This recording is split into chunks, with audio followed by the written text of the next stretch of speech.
මෙහෙමයි නංගි කියලා මට විශේෂයක් දැනුන්නේ නැහැ. මොකද නංගිත් රංගන ශිල්පිනියක්. සාරංග කියන්නේ රංගන ශිල්පියෙක්. සාරංගයාගේ සහ ඔබත් රංගන ශිල්පිනියක්. මමත් රංගන ශිල්පියෙක්. ඉතින් මට ඇත්තටම වෘත්තිය ගැන අවබෝධයක් තියෙනවා.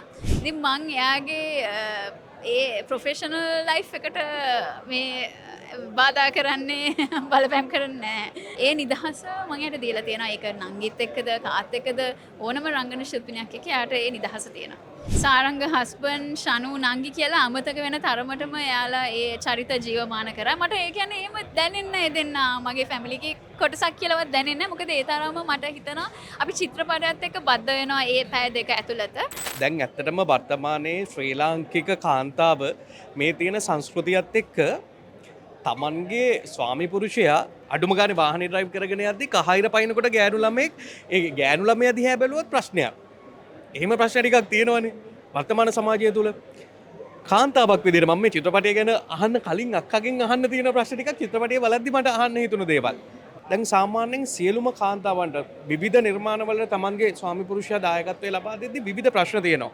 එතකොට මේ නිර්මාණවලට හරියාකාරව දායකත්වය ලබා දෙන්න බැරි වෙනවා. මේ චිත්‍රපටයේ සාරංගය මේ ප්‍රධාන භූමිකාව නිෂ්පාදකවරයාගේ භූමිකාවෙන් අපි පොඩ්ඩක් ඈඩ් කරලා ප්‍රධාන චරිතය රංගපාද්දී අක්කගේ ආදරණීය නංගිත් එක්ක රංගපාන්නේ මොන වගේද ඒ කාරණාව දැනුනේ? මෙහෙමයි නංගි කියලා මට විශේෂයක් දැනුන්නේ නැහැ. මොකද නංගිත් රංගන ශිල්පිනියක්. සාරංග කියන්නේ රංගන ශිල්පියෙක්. සාරංගයාගේ ඔබත් රංගන ශිල්පිනියක්. මමත් රංගන ශිල්පියෙක්. ඉතින් මට ඇත්තටම වෘත්තිය ගැන අවබෝධයක් තියෙනවා. ඒ වගේමයි දැන් සාරංගව මං කසාද බඳිනකොටත් එයා රංගන ශිල්පියෙක්. ඉතින් එයාගේ සෑහෙන කාලයක් ඉඳලා එයා කරගෙන එන ප්‍රොෆෙෂන් එක. ඉතින් මං එයාගේ ඒ ප්‍රොෆෙෂනල් ලයිෆ් එකට මේ බාධා කරන්නේ බලපෑම් කරන්නේ නැහැ. ඒ නිදහස මම එයාට දීලා තියෙනවා. ඒක නංගිත් එක්කද කාත් එක්කද ඕනම රංගන ශිල්පිනියක් එක්ක එයාට ඒ නිදහස තියෙනවා. මං හිතන්නේ අපේ රටේ සියලුම කාන්තාවන්ට හොඳ ආදර්ශයක් තේරුම් ගැනීම කියන එක විශ්වාසය කියන එක ගැන ආයි අහනවා නම් මේ ඉන්නේ ඒකට හොඳම උදාහරණය. පෙන්වන්න පුළුවන් මං කියන්නේ ඕනම කෙනෙක්ට බය නැතුව. රයිට්. දැන් අපි එනවා චිත්‍රපටයට. මේක සාරංගය නිෂ්පාදනය කරන චිත්‍රපටයක්. නිෂ්පාදකවරයෙක්ගේ පැත්තේ ඉඳන් අපි කතා කළොත් එහෙම නිෂ්පාදකවරයාගේ ආදරණීය බිරිඳ විදිහට මොන වගේ සතුටක්ද තියෙන්නේ මේ චිත්‍රපටය නිෂ්පාදනය කිරීම පිළිබඳව? නිෂ්පාදනයට අත ගහනවා කියන එක හරිම බැරෑරුම් වැඩක්. මොකද මං ඒ පෞල් පසුබිම ඉඳලා ආපු කෙනෙක්. මං දන්න අම්මලා තාත්තලාත් නිෂ්පාදනයේ හිටියා චිත්‍රපට නිෂ්පාදනයේ. ඉතින් ඒක හරිම රිස්කි වැඩක්. නිකන් ගැම්බල් එකක් වගේ. ඉතින් පොඩි චකිතයක් තිබුණා මට නැත්තේ නැහැ මේක කරද්දි. නමුත් මට ඕන වුණා සාරංග එයාගේ ඩ්‍රීම්ස් නේ හැමදාම අපි මේ ජීවත් වෙන කෙටි කාලේ ඉතින් අපිට මේ තියෙන හීන අපිට පුළුවන් කාලේ අපි ඉෂ්ට කරගන්න ඕනේ කියන තැන මං ඉන්නවා. ඉතින් ඒ හීනේ එයාගේ හීනයක්. ඉතින් ඒකට අපිට පුළුවන් තරම් සපෝට් එක දෙන්න තමයි ඕන උනේ. ඉතින් නිෂ්පාදනය ලංකාවේ කරන කෙනා හරිම අමාරුයි. ඊටත් වැඩි අපි ඒක මේ පෙන්වන්න යනකොට තව වියදම් වැඩි. ඉතින් ඒ මොනවා වුණත් මම දන්නවා ආදරණීය ප්‍රේක්ෂකයන් අපිත් එක්ක ඉන්නවා. ඉතින් එයාලා චිත්‍රපටය ආදරෙන් වැළඳ ගනී කියලා මට හිතෙනවා. සහ මෙහෙමයි හොඳ නිර්මාණයක් කරලා තියෙනවා කියලාත් මට හිතෙනවා. ඉතින් මම හොඳයි කියනවා නෙවෙයි. නමුත් මම ආසයි ප්‍රේක්ෂකයෝ ඇවිල්ලා බලලා ඒක එයාලම තීරණය කරනවා න ะ. හොඳයි. දැන් ආදරණීය නංගි ආදරණීය ස්වාමි පුරුෂයා චරිත දෙක මේ එකතුවෙන් චිත්‍රපටයේ ප්‍රේක්ෂකයෙක්ගේ පැත්තේ ඉඳන් අපි බලාගෙන හිටියා.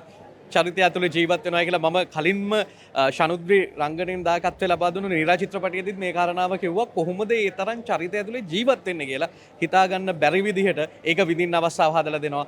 මේ චිත්‍රපටයේදීත් ඒ විදිහටම චරිතය ඇතුළේ ජීවත් වෙමින් ඒ කාරණාව ස්මතු කරනවා අපි දැක්කා.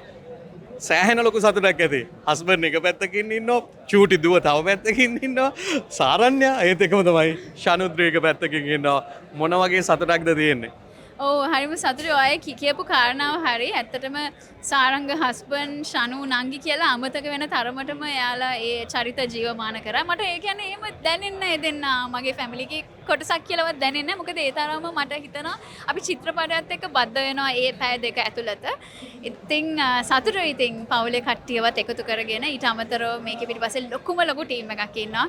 නම් වශයෙන් මතක් කරේ නැතුණාට මේ වැඩේ මෙහෙම සාර්ථක වෙන්නේ නැහැ. ඒ කට්ටිය නැතුව විශේෂයෙන්ම දුල්හාරි ඊළඟකෝ නකිගේ තීර පිටපත ඩිල්ෂාන් අයියා විශ්වජිත් අයියා ඒ හැමෝම කොස්ටියුම්ස් මේකම හැමෝම මියසික් අපේ දිනේශ් මල්ලීගේ ලස්සන සින්දු තියෙනවා දිනේශ් කයිස කාංචනා මම හිතන්නේ මේ දවස්වල ලංකාවේ ඉන්න ටොප්ම ගායක ගායිකාව එකතු කරගෙන මේ චිත්‍රපටයට එකතු කරගෙන තියෙනවා. ඉතින් ඒ හැමෝගෙම දායකත්වයෙන් මට හිතෙනවා සාර්ථක නිර්මාණයක් කළා තියෙනවා කියලා.